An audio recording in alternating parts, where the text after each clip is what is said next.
नमस्कार साथियों। और आप लोग ताज़ा हालात से सब लोग वाकिफ़ ही होंगे। कल मैंने एक ट्रांसफ़र रिलेटेड एक वीडियो बनाया था जिस पे दो तरह का बहुत ज़्यादा कमेंट आया। पहला ये कमेंट आया कि तुम सब नए नए बहाल हुए हो, तुमको एक ही साल में ट्रांसफ़र चाहिए।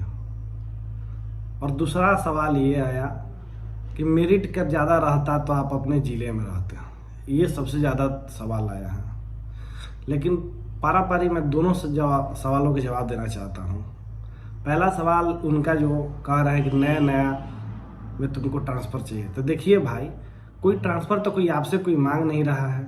सभी लोग आज़ाद हैं, आज़ाद देश में पैदा हुए हैं। सभी लोग नीतीश कुमार से, माननीय शिक्षा मंत्री से ये मांग रहे हैं। कोई आपका तो उसमें पैसा लग नहीं रहा है, ना आपका उसमें दिमाग लग रहा है, ना आपका उससे कुछ हानि होने वाला है, ना कोई फ़ायदा होने वाला है। तो इस मामले में आपको क्या प्रॉब्लम है कि जो भी नवनियुक्त शिक्षक हैं, जो भी टियर 1 टियर 2 में चयनित हुए हैं, वो ट्रांसफ़र मांग रहे हैं, तो उसमें तो आपको कोई घाटा नहीं होना। बस आप लोग का एक ही रट लगा है, तुम लोग नया नया नया नया है, नया नया है, तो नए में तुम लोग को ट्रांसफ़र चाहिए। हम लोग 6 साल से 2006 में, 7 में, 11 में, 9 में, 14 में, 19 में ज्वाइनिंग किए हैं। हम लोग का अभी हुआ ही नहीं। उससे पहले और कह दे रहे 94, 96, 99 बैच, 98 बैच, 2000 बैच का भी नहीं हुआ। जितना भी बैच है उनका नहीं हुआ। तो इसमें नवनियुक्तों की गलती है। नवनियुक्त के साथ अगर प्रॉब्लम आ रही है, बहुत सारे आप देखे भी होंगे, अभी हाल ही में ना एसीएस के सामने कुर्ता खोल के शिक्षक दिखा रहा था, 170 लाठी मारा है। इस वक्त तो कहाँ नहीं खड़ा होते उन शिक्षकों के साथ? क्यों नहीं उसको विरोध करते हैं? उस वक्त कहाँ आपका मुंह में दही जम जाता है? घटनाएं घट रही हैं। आम आज के डेट में देखो 4-5 महिलाएं आत्महत्या कर ली हैं, तो उस पर भी आरोप लगा देना है कुछ गलत की होगी तब आत्महत्या करी। अभी हाल ही में घटना आया था, उसमें जब जांच हुई तो पता चला कि उसका मकान मालिक इसको टॉर्चर कर रहा था, विवश कर रहा था शादी करने के लिए, और तरह तरह का उसका शायद वीडियो रिकॉर्डिंग बना लिया था। तो इसमें बेचारी उन्होंने जान दे दिया। तो वहाँ क्यों नहीं मुंह खुलता है आप लोगों का? नवनियुक्तों के साथ जो घटनाएं घट रही हैं, वहाँ आपका एक बार मुंह खुलना चाहिए था कि हाँ, ये नवनियुक्तों के साथ गलत है। नवनियुक्तों के साथ गलत हो रहा है, इसके बारे में किसी को नहीं चक्कर है। नवनियुक्तों को बढ़ा हुआ चारे नहीं मिल रहा है जो आप लोगों को मिल रहा है। नवनियुक्तों को 1 जुलाई 2024 से जो इंक्रीमेंट मिलने वाला था वो नहीं मिल रहा है। वहाँ नवनियुक्तों के साथ आप नहीं देख रहे हैं कि ये गलत हो रहा है, लेकिन नवनियुक्तों के लिए ट्रांसफ़र की बातें आ रही हैं तो वहाँ आपको गलत दिख रहा है। आपको गलत क्यों दिख रहा है भाई? आपसे तो कोई मांग नहीं रहा है। और दूसरी बात, नवनियुक्तों को जब पाठक जी ने बोल दिया था कि 5 साल आपको यहीं रहना है, 5 साल के बाद ही ट्रांसफ़र होगा, तो कोई नहीं सोच रहा था ट्रांसफ़र के लिए, कोई कहीं से नहीं बोला था। लेकिन ये सपना किसने दिखाया? शिक्षा मंत्री ने और शिक्षा विभाग ने। तो ये सपना उन्होंने दिखाया, उसके अकॉर्डिंग उन्होंने फॉर्म भरा और इसके अकॉर्डिंग ये मांग कर रहे हैं। तो इसमें गलत क्या है? आप भी जब ज्वाइन हुए थे तो शुरू में बहुत मांग किए थे, केस किए थे, समान काम समान वेतन, किसी को देख के ही ना किए थे कि उसको उतना मिल रहा है तो हमको इतना कम क्यों?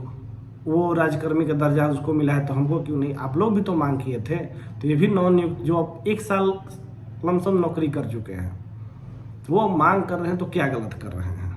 इस सवाल का भी तो कोई जवाब दे। कोई आपसे नहीं मांगा रहा है, ना आपसे कोई रिक्वेस्ट कर रहा है, ना आपसे कोई आपको गाली दे रहा है। आपको तो कोई गाली नहीं दे रहा, आपको तो बड़ा भैया, बड़ा चाचा, बड़ा दादाजी, गार्जियन स्वरूप हम लोग वैल्यू देना चाहते हैं। वो कबूल करिए ना। छोटे भाई के हाथ पर, सर पे हाथ रखिए कि हाँ ठीक है, तुम लोग के साथ भी है, लेकिन हमारे जो भी नवनियुक्त शिक्षक भाई हैं, बहन हैं, उनके साथ कौन है? उनके लिए तो कोई आवाज़ नहीं उठा रहा। जो आवाज़ भी उठा रहे उनको आप लोग दबा दे रहे हैं कि तुम लोग क्यों मांग रहे हो। दूसरा बात है मेरिट पे सवाल। भैया मेरिट एक बात बताइए, जिस जिले में 560 है, 460 सीटें आई थी, अरवल और गोपालगंज, 948 भोजपुर में, कहीं कहीं 700, कहीं 900, 1100, वहाँ के युवा कैंडिडेट, ओबीसी कैंडिडेट, अपने आरक्षण के हिसाब से भी वहाँ उनको सीट नहीं मिला होगा। क्योंकि अगर मान लीजिए किसी जिले में सीट आए 1000, कैंडिडेट है 10,000, तो मेरिट में भी आके उनको अपना जिला नहीं मिला होगा। 1, 2, 3 चॉइस मिला था, तो जितना चॉइस, तीनों चॉइस उनको मेरिट के हिसाब से ही मिला है। तो मेरिट पे बार बार सवाल आता है कि मेरिट रहता तो जिला मिल जाता। वहाँ सीटें नहीं था तो कहाँ मेरिट में जिला ले लीजिएगा भाई? पता भी था कि उस वक्त आरक्षण जो महिलाओं का था ओवरलैप किया था। यही एकता अगर शिक्षक बहाली में लाते शिक्षकों के लिए लाते, तब कभी आप लोगों के मुंह से ये नहीं सुनने को आएगा कि 7वां वेतन आयोग लागू होना चाहिए शिक्षकों के लिए, केंद्रीय वेतनमान की जो सुविधा है वो शिक्षकों को मिलने चाहिए। इस पे तो कभी किसी की आवाज़ नहीं उठता, लेकिन मेरिट पे आवाज़ उठता है कि मेरिट नहीं होगा तो आपको दूर भेज दिया गया होगा। तो इस पर कभी आत्ममंथन करके देखिए कि दूसरे पर आरोप लगाने से बढ़िया है कि दूसरे का साथ दे।